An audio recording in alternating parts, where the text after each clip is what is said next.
Yo, cher Gascou, c'est Oxenum, comment allez-vous? Bah écoutez, comme d'habitude, pour ma part, ça va super. Donc aujourd'hui, on se retrouve pour une nouvelle vidéo et aussi un débrief hors série. C'est la première fois que je fais un débrief hors série, c'est-à-dire que il y aura pas de Monaco et d'équipe de France. En gros, tout ce qui est équipe de cœur, bah pour l'instant, il n'y a rien. Donc voilà. Alors je vais débriefer le match Ajax Amsterdam contre la Juventus. C'était le match le plus attendu. Pour moi, c'était le main event. Bah franchement, comment vous dire, ce match-là, il était juste exceptionnel. Et l'Ajax Amsterdam, franchement, ils ont fait un match de folie après avoir sorti le grand Real de Madrid, le plus titré de la Ligue des Champions.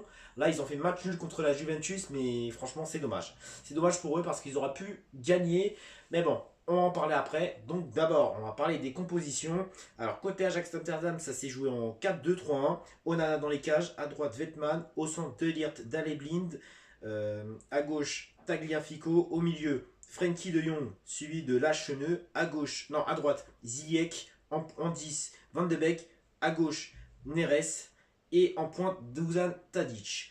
Côté Juventus, ça s'est joué en 4-3. Chesney dans les cages, à droite Cancelo, au centre Rugani, Bonucci, à gauche Alexandro, au milieu Bentancur, Pjanic, Matuidi, à droite Bernardeschi, à gauche Cristiano Ronaldo et en pointe Mandzukic. Première mi-temps, qu'est-ce qui s'est passé?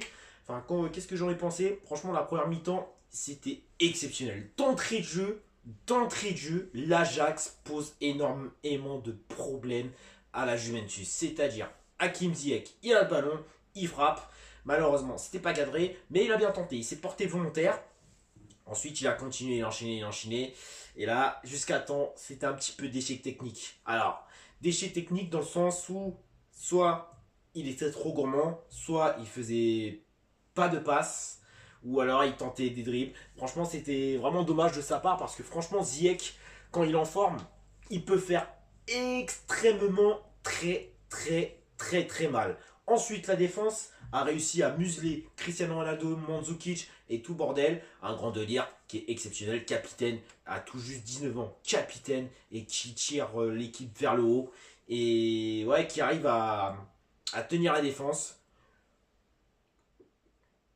C'est juste exceptionnel. Et en parlant de jeunes, je pense notamment à Frenkie de Jong qui a fait un superbe match. Il a su répondre aux abonnés présents. Il a été partout.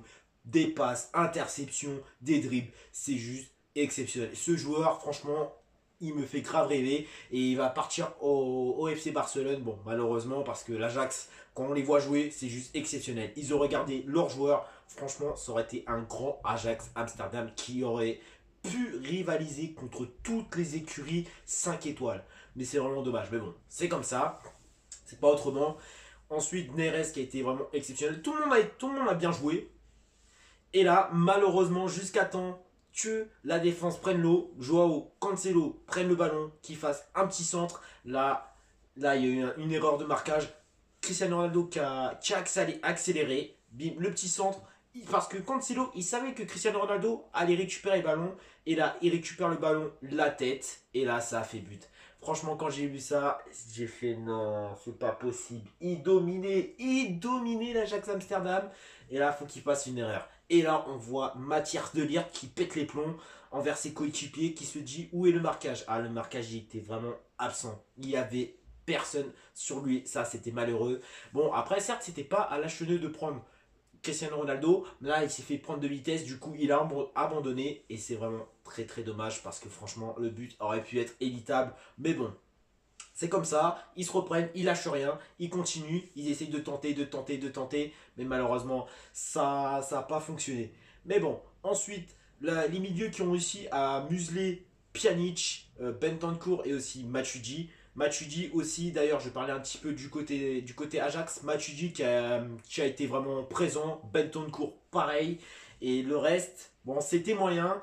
Et Mandzukic, invisible. Cristiano Ronaldo, pareil. Dès qu'il a mis son but, ça y est, hop, invisible. En fait, si vous voulez, avant qu'il marque, il était invisible. Et après avoir marqué, il était invisible. Franchement, c'est vraiment dommage de la part de l'Ajax, enfin de la part de la Juve. Mais franchement, j'aurais trop aimé que l'Ajax en mette au tout début de période.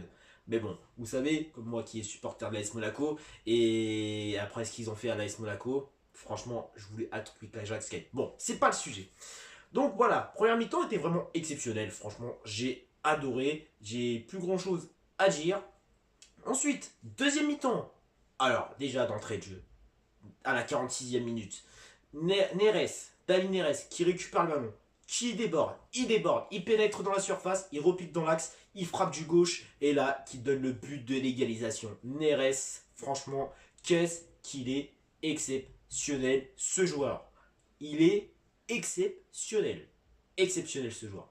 Après avoir fait un match monstre contre le Real Madrid, là, il fait un match monstre contre la Juventus. Et c'est pas fini, c'est pas fini. Et c'est pas fini. Attendez, c'est pas fini. L'Ajax qui muse, enfin comment dire, qui a muselé la Juventus, que ça soit défensivement, offensivement, mais franchement, ils ont fait le match. Tout le monde a participé. Bon, Ziyech, encore une fois, du déchet technique. Tadic, bah, il a bien joué, mais disons que il a moins bien joué par rapport au match de Real Madrid-Ajax Amsterdam. Franchement, il n'a pas été présent, mais il aurait été en forme. Franchement, je pense qu'il aurait fait quelque chose. Il aurait fait une passe décisive, il aurait marqué, il aurait tout fait. Mais là, malheureusement, il n'a pas été à son poste, donc c'est vraiment dommage. Van de Beek qui a été présent, et aussi, ce que j'ai bien aimé, c'est leur jeu. Franchement, ils produisent du beau jeu, c'était exceptionnel. Comme a dit Johan Cruyff, parce que eux, ils ont honoré le mot d'ordre. Le mot d'ordre de Johan Cruyff, c'est il ne faut pas avoir peur de jouer au football. Là, c'est pas le cas. Ils avaient pas peur, défensivement, offensivement. Non, mais franchement, attendez. À partir des 20 mètres, à 20 mètres, ils forment des combinaisons. Ça fait du beau jeu en peu de touches de balle, en une touche. Ça peut être en une touche, en deux, trois touches. Il y a toujours des solutions. Il y a toujours des solutions. Dans les 23 derniers mètres, ça peut poser problème aux adversaires. Et en faisant des jeux en peu de touches, ça donne le tournis à la Juve. Ils ont donné le tournis. Mais dommage, ce qui manquait, c'est le temps de latence. Alors, c'est-à-dire le temps de latence pour faire une passe ou un tir. Franchement, ils auraient corrigé le temps de latence. Ils auraient pu en mettre des buts. Et aussi, quand il y a un joueur qui est dans l'axe, il y a toujours une solution. Soit dans l'axe, soit à gauche, soit à droite. Il y a toujours des solutions. Franchement, c'est... Je sais pas comment décrire ce jeu, le jeu de l'Ajax. C'était juste exceptionnel. Alors, il y a eu... Comment dire bah ouais, bah là j'ai pas forcément grand chose à dire. Bon, juste les occasions malheureusement. Voilà, les frappes de Tadic qui a pas payé, qui ont pas payé, les frappes de Ziyech qui ont pas payé, Neres qui ont pas payé. Bah après voilà, ils étaient stériles pendant. La Juve, si vous voulez, ils étaient stériles d'occasion et de ballon de la 50e jusqu'à la 90e, si vous voulez. Après la Juve, ils ont quand même su prendre le ballon, créer quelques occasions, mais bon, c'était pas trop ça. Donc voilà. Après, Chesney, il a été bon aussi dans les cages. Donc voilà. Après, qu'est-ce que j'ai à dire? Bah. Pas grand chose. Voilà, tout simplement, j'ai pas grand chose à dire. Juste à dire que la deuxième mi-temps, pour moi, elle était celle de l'Ajax. C'était juste magistral. Mais dommage. Ce qui manquait, c'est du réalisme et de la finition. S'ils avaient tout ça, franchement, ils auraient pu en mettre des buts. Facile. Donc, voilà. Bah écoutez, j'ai pas grand chose à dire, juste que ce match-là était vraiment exceptionnel. Je vais passer au top et flop. Alors, on va commencer les tops du côté de la Juventus. Alors, la Juventus. Attendez 2 petites secondes. Alors, côté Juventus, les tops, je dirais Bentancur et Blaise Matuidi. Ces deux-là, ils ont su répondre présent. Alors, pour moi, c'était les meilleurs. C'était les meilleurs joueurs. Parce qu'ils ont su répondre présent. Après, les autres, c'était moyen ou alors c'était dans les flops. Tout simplement. Et allez, on va dire aussi Chesney qui a su arrêter des balles. Voilà, il a su arrêter. Il a répondu présent lui aussi. Donc voilà. Ensuite, les flops. Je dirais. Je dirais Cristiano Ronaldo. Pourquoi? Parce qu'il a été invisible. Alors, comme j'ai dit, avant qu'il marque, il était invisible. Et après avoir marqué, il était invisible. On l'a pas vu du tout. Mais bon, attention, il peut faire quelque chose au retour. Ça ne veut pas dire qu'il va faire de la merde de retour. Au contraire, il va être chez lui, il va être en forme. Donc attention, attention aussi à la Juventus. Parce que la Juventus, chez eux, c'est mission impossible d'aller chercher un résultat. Voilà, que ce soit une victoire ou un nul, c'est mission impossible. Automatiquement, ils perdent. Ensuite, le deuxième flop, je dirais Miralem Pjanic, parce que lui, il s'est fait museler par tout le monde. Il s'est fait museler par le milieu de l'Ajax. Il s'est fait museler par Van de Beek. Ensuite, Frenkie de Jong et aussi Lacheux. Et il s'est même fait museler par le petit Jürgen Ekelenkamp. Je sais plus comment il s'appelle, mais le petit jeune. Le petit jeune de... Attendez, je vais regarder. Le petit jeune de l'Ajax, qui a fait une bonne entrée. Attendez. Jürgen Ekelenkamp.